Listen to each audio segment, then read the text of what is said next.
Bienvenue sur Élixir de Confiance, le podcast qui redonne le pouvoir aux femmes en vous aidant à reprendre confiance en vous pour enfin vous épanouir pleinement dans votre vie et dans vos relations. Je suis Jessica et ma mission est d'aider chaque femme à s'aimer et trouver la clé du bonheur en elle pour pouvoir créer des relations plus saines et plus sereines sans s'oublier. Pensez également à vous abonner et si l'épisode vous a plu, à mettre un 5 étoiles. Je vous souhaite une très belle écoute.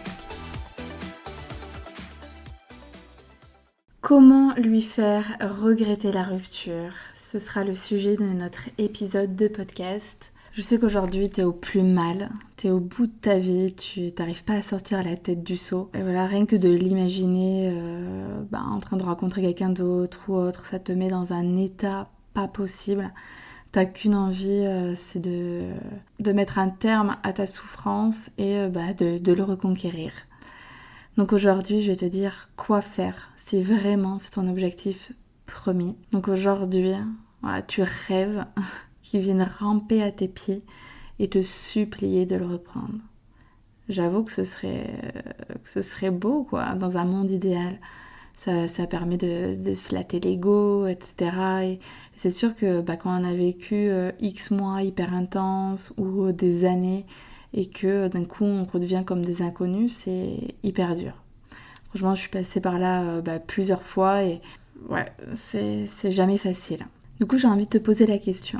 Comment veux-tu qu'il regrette la rupture si aujourd'hui tu es toujours la même version que lorsque tu étais avec lui et que actuellement tu passes tes journées à te morfondre? T'imagines bien que lorsque tu sais qu'il y a quelqu'un qui t'attend, parce que la personne t'harcèle de messages, parce qu'elle cherche à t'appeler, parce que tu sais qu'elle demande après toi auprès de tous les amis communs, etc. Tu as le temps de réfléchir, même tu réfléchis même pas, c'est même pas... Il n'y a pas d'excitation. Je te rappelle que l'homme, il aime se battre pour la femme, c'est un chasseur.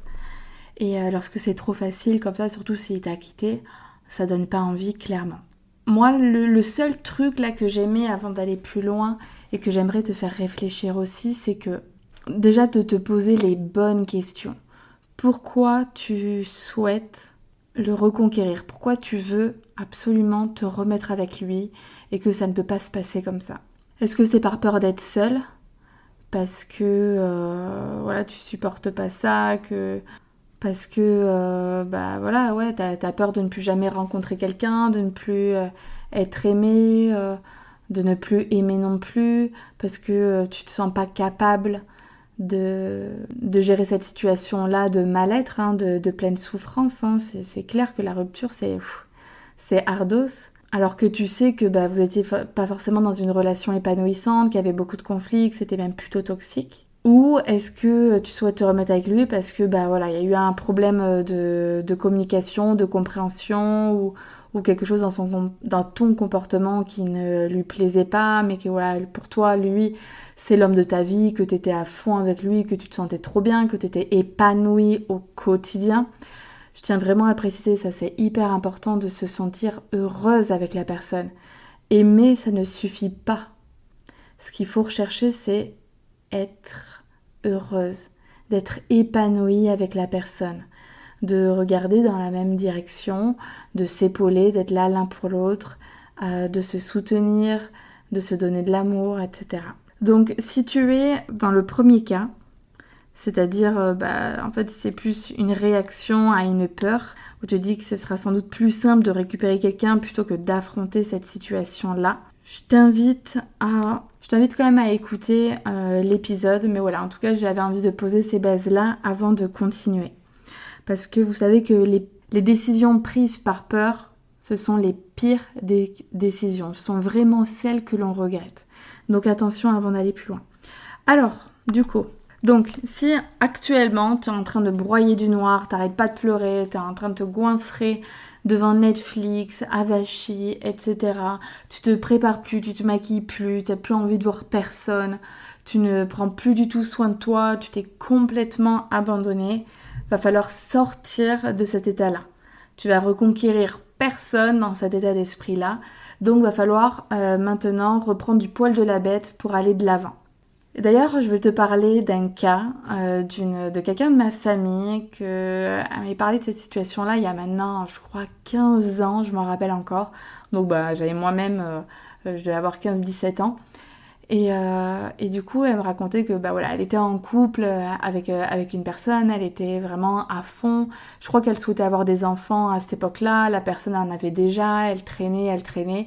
Elle en a eu marre, elle a voulu lui créer un électrochoc, ils se sont séparés. Et là, donc même si elle était hyper amoureuse, etc., elle a commencé à vivre sa best life. C'est-à-dire à sortir à droite, à gauche, à aller en boîte, etc. Et en fait, lui, il l'a pris par personne interposée, ou il l'a vu, ou je sais plus quoi. Et là, ça a été l'électrochoc. Ah bon ? Elle s'appelle Nadège.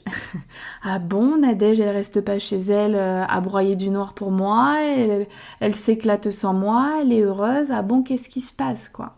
Et en fait, c'est ça qui interpelle, c'est ça qui plaît à un homme. De montrer que vous êtes capable d'être heureuse sans lui. Et donc, du coup, ça a un double avantage. Soit, très bien, elle est heureuse, tant mieux pour elle, il passe à autre chose, et voilà, c'est pleinement fini, mais tant mieux parce que vous êtes heureuse. Ou alors, ça lui crée un déclic de malade. Non mais attends, comment ça là ? Qu'est-ce qui se passe ? Ma femme, elle est heureuse, elle est... Et là, il revient. Par contre, ce qu'il faut faire pour adopter cet état d'esprit-là, c'est pas celui de la vengeance. C'est pas celui de faire les choses contre lui. Ou de faire les choses pour lui. Non.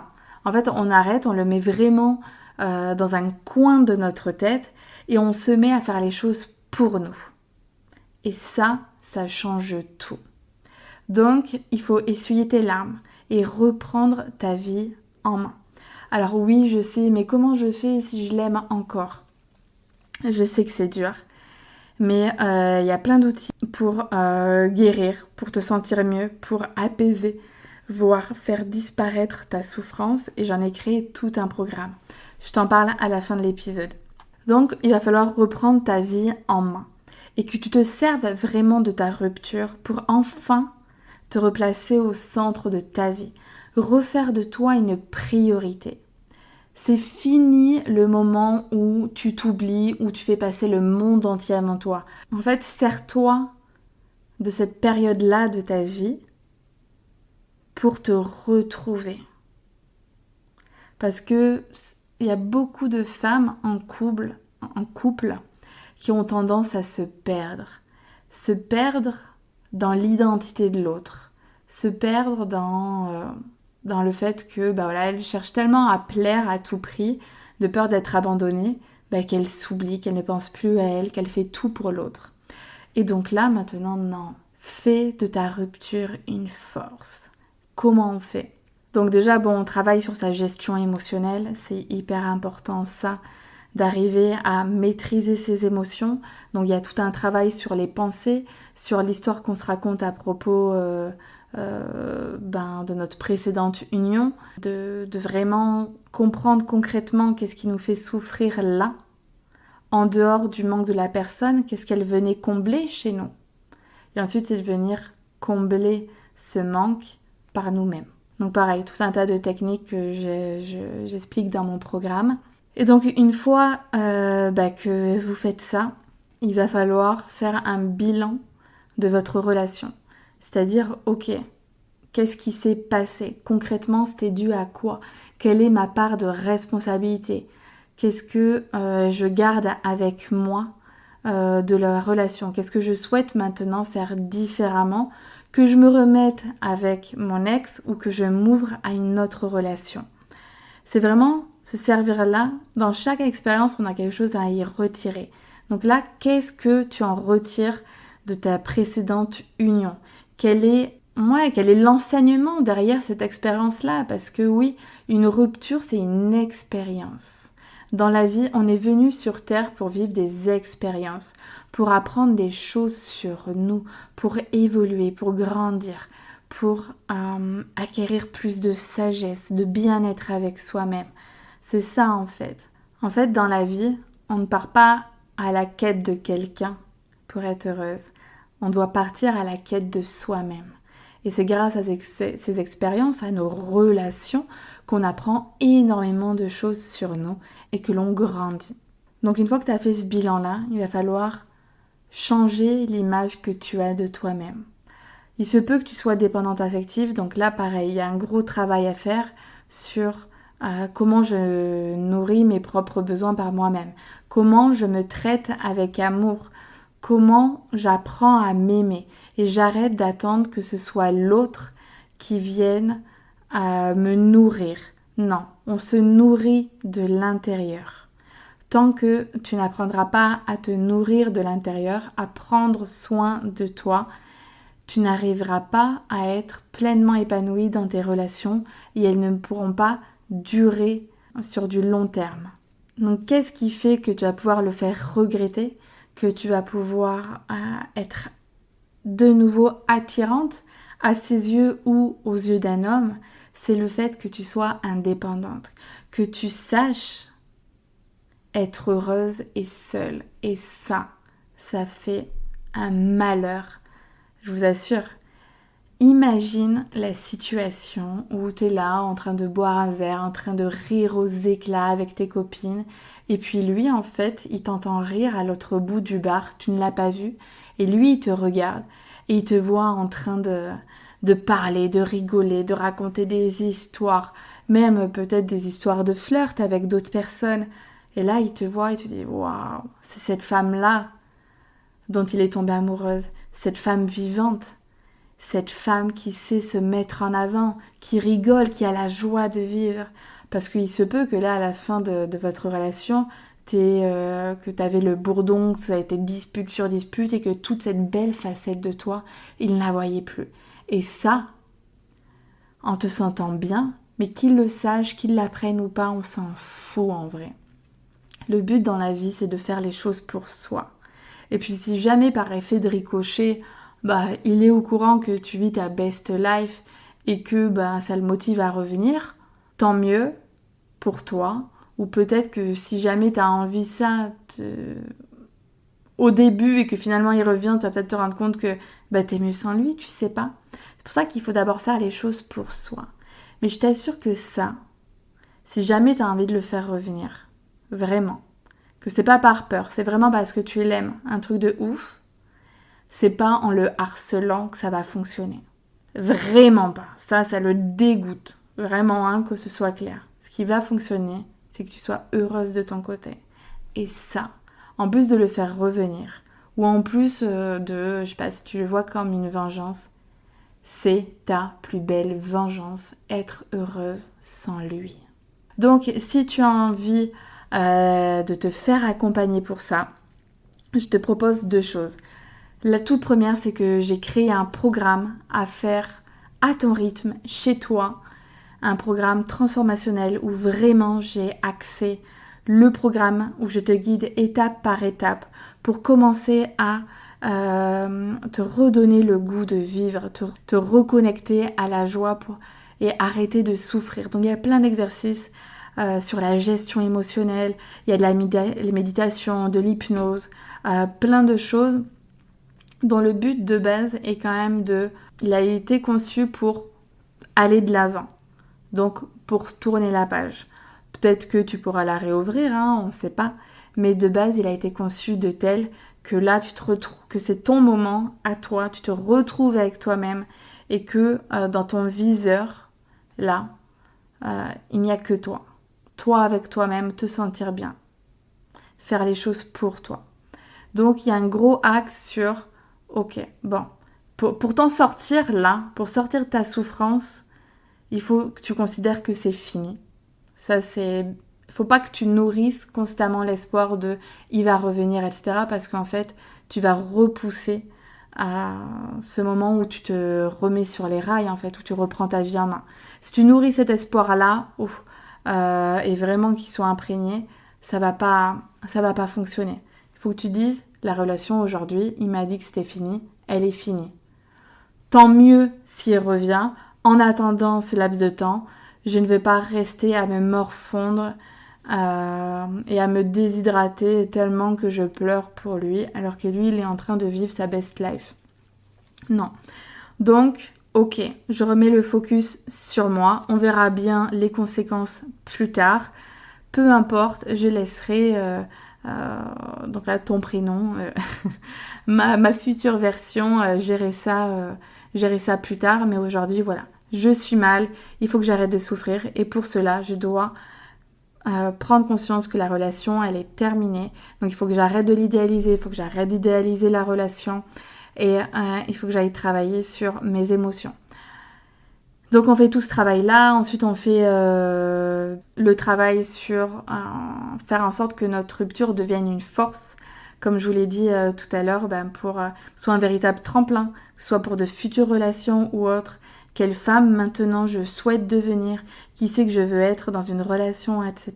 Il y a tout ça. Et puis le dernier pan qui est très fort. En fait, il y a vraiment 2 gros pôles dans le programme qui sont hyper intenses avec des exercices de malade. C'est vraiment donc tout ce qui est gestion émotionnelle pour arrêter de souffrir, d'avoir ce mal-être, cette poitrine qui va exploser, cette gorge nouée, etc. Et puis il y a le côté estime de soi. Ok, là ta rupture, elle t'a anéanti, elle t'a peut-être aussi détruite. Donc là, on va aller te rebooster, on va aller te donner un coup de boost pour te sentir mieux, pour remettre ta vie en mouvement, pour venir combler le manque, pour aller remplir ta vie, pour reprendre ta vie en main. Donc il y a tout ce travail-là. Et puis sur le côté estime de soi, que tu reprennes confiance en toi, que tu sentes que tu as les capacités pour affronter cette expérience-là, pour aller affronter cette épreuve. Parce que oui, c'est une épreuve. Et que si tu souhaites transformer et ne plus jamais et ne pas vivre le même type de relation, si jamais tu étais dans la dépendance affective ou autre, et que tu souhaites vraiment une relation saine, épanouissante, basée sur la liberté, que chacun soit indépendant pour mieux se sentir, parce que la dépendance en couple, je le répète, c'est très très mauvais, ce qui fait que tu peux très très vite être au fond du trou. Et donc, ça va être d'enfin se traiter avec amour, de s'aimer et de savoir ce que l'on vaut aussi, de reprendre conscience de sa valeur. Et tout ce travail-là, on le fait ensemble. Et là, attention, il va falloir foncer jusqu'au 30 mai. Il y a une offre à 199 € au lieu de 297 €.